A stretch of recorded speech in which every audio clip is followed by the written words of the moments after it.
To make a great action sequence, you have to start with a great story sequence.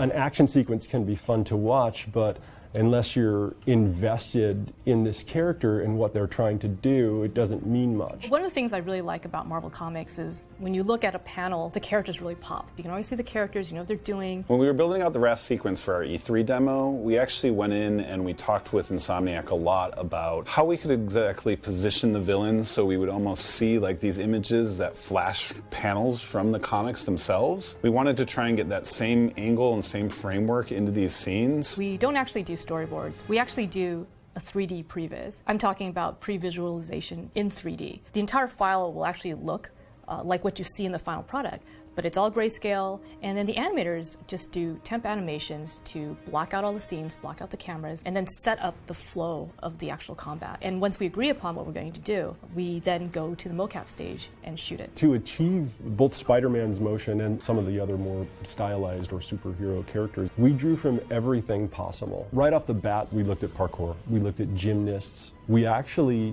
got amazing things out of our stunt people. A lot of wonderful things just sort of bloomed from blue sky thinking on a stage with a stunt person. What was interesting about working on this project was that there's a lot of different characters. So for example, we have a flying enemy like Vulture, or we have a giant lumbering enemy like Rhino, or we even have enemies with superpowers like Electro. So we actually have to consider each of the villains as if it's its own main character. So we have to think about the look, the effect, and even how that character moves. How do you like my new suit?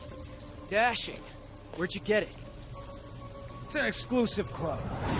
If it looks good when it's really rudimentary, once it all has the bells and whistles of like finished models and lighting and audio and effects, that's just icing the cake. We actually spent a lot of time making sure that all the surfaces look really wet. You can see at certain times when you look at the characters really closely that there's actually water dripping down their masks or their faces. And I felt that that was really important to really nail the emotion we're trying to get. There's a sort of gut feeling that hits your stomach when you have your hands on the sticks and you're playing and you're swinging around, and you almost get this moment where you're just in this state where you're just purely interacting with that world. We're like, all right, they made a great game. And that's sort of where I've been at, you know, since probably a couple months now, and I'm really, really excited to get this out into the world and see how people react.